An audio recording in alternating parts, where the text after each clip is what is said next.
Copycat, a person who copies another's behavior, dress, or ideas. We all know what that is. I mean, I literally just fucking said it. To be honest, I just included that to make the video sound cool. Basically, the Souls games has some copycat bosses spread out throughout the whole series. By this, I mean specific bosses that are inspired by other specific bosses from another Souls game. For example, the Erdtree avatars share the same moveset as the Asylum Demon from Dark Souls 1, so technically they would fall under the copycat category. Another example would be the Bell Gargoyles from Dark Souls 1 and the Belfry Gargoyles from Dark Souls 2. Also, a boss doesn't have to copy another boss's moveset in order to have in order for it to be a copycat. If it also copies the essence and feeling of another boss, then they might fall under the copycat like category. Another thing is that I'm gonna only mention copycats that are outside of the game of the boss that they are copying. So reskin bosses from the same game won't make an appearance. Get it now? So yeah, basically these guys got absolutely zero swag, so they have to copy another boss to make themselves look good. So today I'm gonna go through my personal list of copycat bosses and see which are the best and which are the worst. Starting with the Godskin duo. These two bitch ass motherfuckers should have never been paired together. Individually, they're good bosses except for the morbidly obese one who's just mid at best, but overall on their own they're not that bad. The reason why I hate these guys is because of how they barely complement each other. They are both fast, one can stretch his way over to you, the fat one sucks to fight at close range, and their health pool is kinda big, so yeah, fuck these guys. Now you might be thinking why I compared them to Ornstein and Smo, and to be honest, I'm not even gonna answer that cause come on bro, it's fucking obvious. Fat fuck, skinny bitch. Old Dragon Slayer. Damn, a lot of motherfuckers want to copy Ornstein's swag, and I think this guy lore-wise is kind of doing that because he's like a Ornstein fanboy or whatever.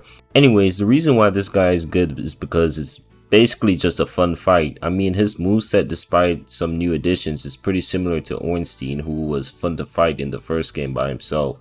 And the old Dragon Slayer doesn't overstay his welcome by having too much health or some annoying ass bullshit ass gimmick. So that's good for him. Erdtree avatars. I know a lot of people complain about these guys being used too much in Elden Ring, but other than that, they're still pretty fun to fight, except the Scarlet ones. Fuck those guys.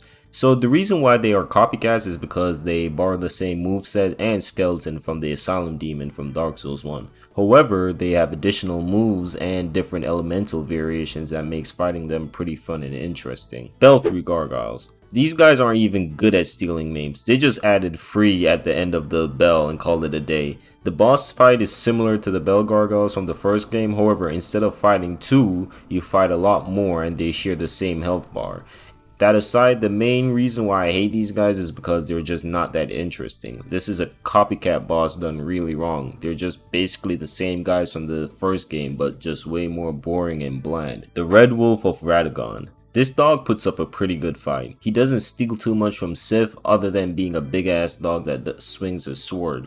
But it has both range and close combat movesets that will keep you on your toes, which is why I like it. Now, the same can be said for the Champion's Great Wolf. This boss isn't too bad, but it's just mid as hell. The arena is boring, the fight before the dog is a waste of time, and the gank of small wolves doesn't make it even any more fun. And while the moveset of the wolf isn't too bad, the design itself just feels a bit lazy. It feels like they just took one of the regular wolves and sized it up a bit and called it a day. Like, come on bro. This next boss isn't so much of a copycat, but more of someone who was like inspired by the, another boss, and I'm talking about the Abyss Watchers. I mean, lore-wise, it's stated that these guys really fucked with Artorias a lot and they created a fan club to destroy the Abyss, which they kind of failed at, but they're still pretty cool, both in looks and also boss fight wise.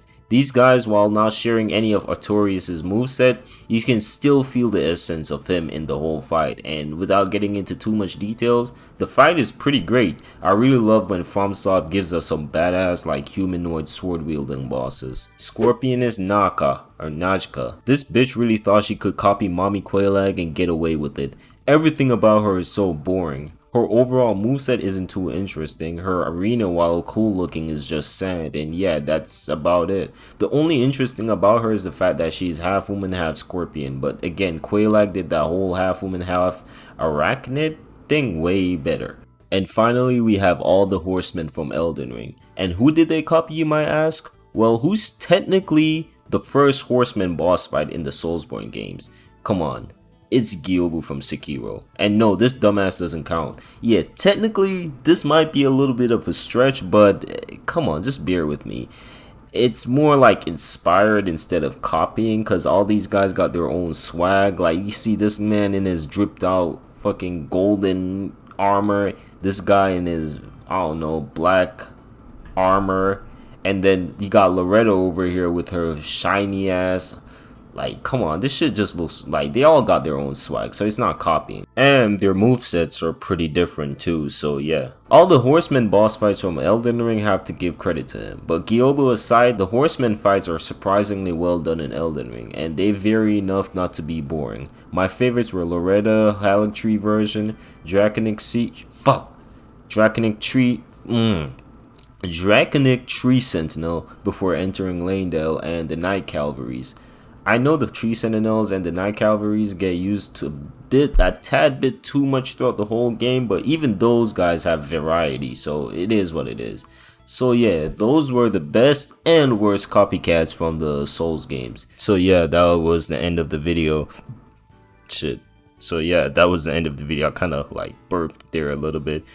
So I hope you enjoyed this video, and if you give it a like, subscribe if you want to. I'm not gonna force you, don't worry. I'm not under your bed pointing a gun at you or whatever. If you don't want to like it, that's cool. If you don't want to subscribe, that's cool, bro. As long as you watched the video and somewhat enjoyed it. If there's any criticism you have, just leave it in the comments. Be specific about what you're you're criticizing about, because I want to improve on this shit, you know what I mean? And this is just me kind of connecting to y'all and shit. So yeah, that's the end of the video. I hope you guys have a good day, and yeah, that's it.